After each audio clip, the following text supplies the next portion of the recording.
পাকিস্তান ভঙ্গের দায়ে আপনার রাজাকাররা মুক্তিযোদ্ধাদের ফাঁসি দেবেন এই বাংলাদেশে, এই কথাটা বলে গিয়েছিলেন হুমায়ুন আহমেদ।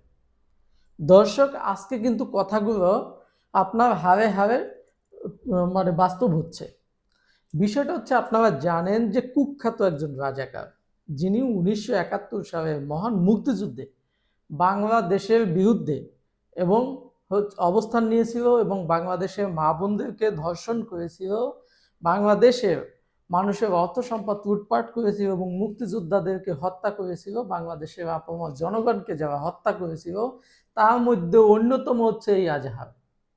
আজকে গতকালকে হাইকোর্টে যে রিভিউ চলতেছে সুপ্রিম কোর্টে, সেই রিভিউতে আপনার হচ্ছে তাকে খালাস দেওয়া হয়েছে।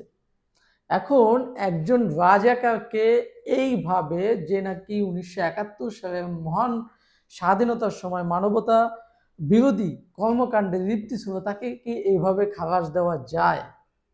যায় না। একটা জিনিস হচ্ছে, একটা মানুষের যখন নিম্ন আদালত তারপর হাইকোর্ট থেকে সে সাজা বহাল রাখে, তখন তাকে হাইকোর্ট কি করতে পারে? সর্বোচ্চ মৃত্যুদণ্ড থেকে যাবজ্জীবন দিতে পারে, বা আপনার হচ্ছে রিভিউতে সর্বোচ্চ মৃত্যুদণ্ড কমিয়ে যাবজ্জীবন দিতে পারে। সেখানে এই অবৈধ সরকারের অবৈধ বিচার ব্যবস্থা এমনই নগণ্যতম অবস্থায় পৌঁছেছে যে ওনাকে খালাস দিয়ে দিয়েছেন।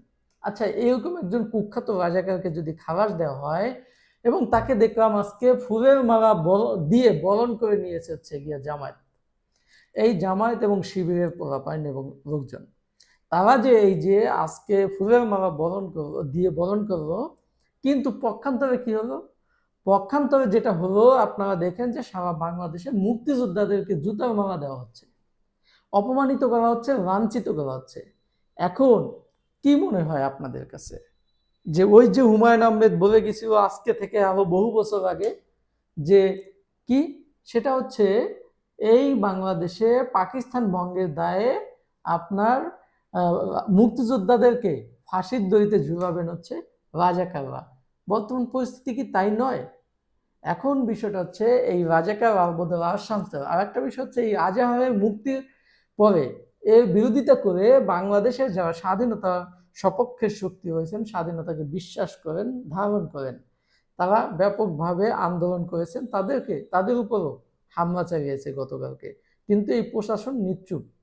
আজকে আমরা বলতে চাই এই সরকারকে, যে আপনারা এই যে অপকর্মগুলো করতেছেন দেশের বিরুদ্ধে, দেশের সার্বভৌমত্বের বিরুদ্ধে, আপনাদের বিদায় ঘণ্টা খুবই নিকটে।